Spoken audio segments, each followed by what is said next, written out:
அனைவருக்கும் வணக்கம். இன்றைய பதிவில் நம்ம பார்க்க போகிற விஷயம் என்ன அப்படின்னா, இந்த மே மாதத்தில் நம்ம மாமரங்கள் வீட்டிலேயோ அல்லது தோட்டங்கள்லேயோ வச்சிருக்கிறப்ப இது பெருகி நல்லா பெருசாக வர ஒரு காலம், சரிங்களா? இந்த காலத்தில் நம்ம என்ன செய்யணும் அப்படின்னா, அதற்கு நிறைய சத்துக்கள் இருக்கிற மாதிரி ஒரு அமைப்பும் நிறைய தண்ணி இருக்கிற மாதிரி அமைப்பும் பார்த்துக்கணும். நிறைய தண்ணீர் அப்படிங்கிறப்ப நம்ம என்ன தெரிஞ்சுக்கணும் அப்படின்னா, அளவுக்கு மீறி தண்ணி அந்த அர்த்தத்தில் சொல்லலை.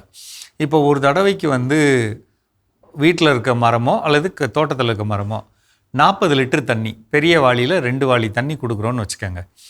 அந்த தண்ணீர் எப்போ நமக்கு காயுமோ அப்போ நம்ம திருப்பி தண்ணி தரலாம். அதாவது 8 நாட்களுக்கு ஒரு முறை அல்லது 10 நாட்களுக்கு ஒரு முறை அப்படி கொடுக்கணும். ஆனால் கொடுக்கணும், சரிங்களா? நம்ம ஏற்கனவே பூ எடுக்கிற நேரத்தில் என்ன சொல்லியிருந்தோம்னா, தண்ணி கொடுக்கக்கூடாதுன்னு சொல்லியிருந்தோம். இப்போ காய் பெறுகிறப்ப தண்ணி கொடுக்கணும்.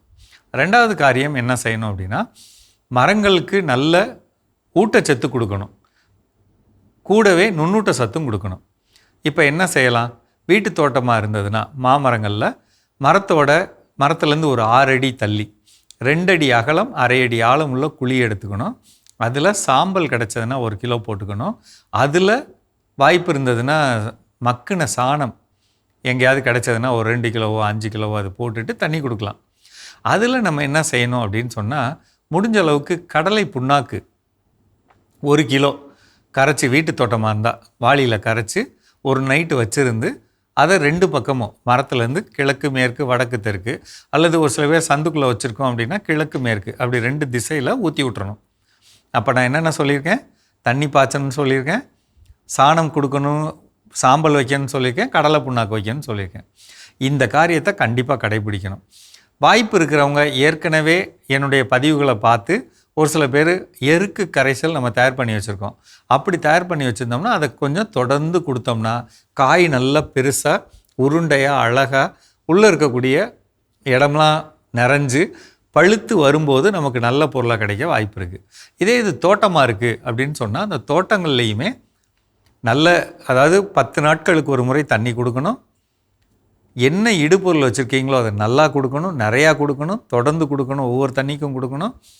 அதே மாதிரி தெளிப்பில் ரொம்ப முக்கியமாக 200 லிட்டர் தண்ணியில் சோலு பார் அல்லது மைக்ரோ போர் அப்படிங்கிற 20% தண்ணியில் கரையக்கூடிய போரான் அதை கலந்துக்கணும்.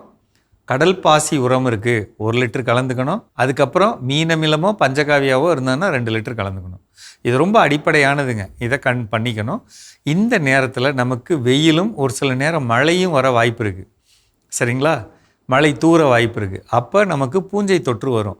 அதை தடுக்கிறதுக்காக ஒரு தடவையாவது சூடோமோனாஸ் அப்படிங்கிற திரவத்தை கலந்துக்கணும். கலந்து நீங்கள் அதை தெளிச்சிட்டிங்கன்னா காய்கள் உருண்டையாக வரும். அந்த மைக்ரோபோர் சொல்கிறோம் பார்த்தீங்களா, அந்த சோலுபோர் மைக்ரோபோர் இது எதுக்கு அப்படின்னா, காய் நல்லா பெருசாக உருண்டையாக வர்றதுக்கு. ஒரு சில நேரம் நீங்கள் பார்த்துருப்பீங்க, ஆரம்பத்தில் காய் நுனியில் மஞ்சள் வந்திருக்கும். அது என்னென்னா நுண்ணூட்ட சத்து குறைபாடு, அதனால் அப்படி வந்திருக்கும். கொஞ்சம் தயவுசெய்து சிரமம் பார்க்காம அதை வாங்கிட்டு கொடுக்க பாருங்கள். 3வது விஷயம், உங்கள் பக்கத்தில் இருக்க வேளாண்மை துறை அலுவலகத்துக்கு போனீங்கன்னா அங்கே நுண்ணூட்ட கரைசல் வச்சுருப்பாங்க. அது நெல்லுக்கோ எதுக்குள்ளது ஒன்றாலும் பரவாயில்ல, வாங்கிட்டு 200 லிட்டருக்கு 1 கிலோ கலந்துக்கங்க. மற்ற திரவங்கள் கலந்து தெளிக்க பாருங்கள். ஒன்றுமே இல்லை என்கிட்ட அப்படின்னா, மோர் இருக்கு இல்லைங்களா, 200 லிட்டருக்கு 10 அல்லது 20 லிட்டர் மோர் கலந்துக்கங்க. அது கூட இதெல்லாம் கலந்து தெளிக்க பாருங்கள், சரிங்களா? இது ரொம்ப ரொம்ப முக்கியம் இந்த காலத்தில். அப்போ 3 என்ன சொல்லியிருக்கேன்? தண்ணி பாய்ச்சணும்னு சொல்லியிருக்கேன், 10 நாளைக்கு ஒரு முறை. 2வது, இந்த அடியில் நல்ல அடி உரமாக முக்கியமாக சாம்பல் கொடுக்கணும். அதோட சாம்பல் நம்ம 4 பக்கமும் கொடுக்கறது முக்கியம், சாணம் கொடுக்கறது முக்கியம். 3வது தெளிப்பாக நம்ம இதை கொடுக்கணும்னு சொல்லியிருக்கேன். கொஞ்சம் சிரமம் பார்க்காம இந்த வருஷம் செஞ்சிங்கன்னா, இந்த வருஷம் மா விளைச்சல் குறைவு, அதனால் நல்ல விலை போகும். நல்ல விலை போகுங்கிறப்ப நம்ம திடமாக செஞ்சு வச்சுக்கிட்டோம்னா அருமையான லாபம் கிடைக்கும், சரிங்களா? செஞ்சு பாருங்கள். மீண்டும் சந்திப்போம்.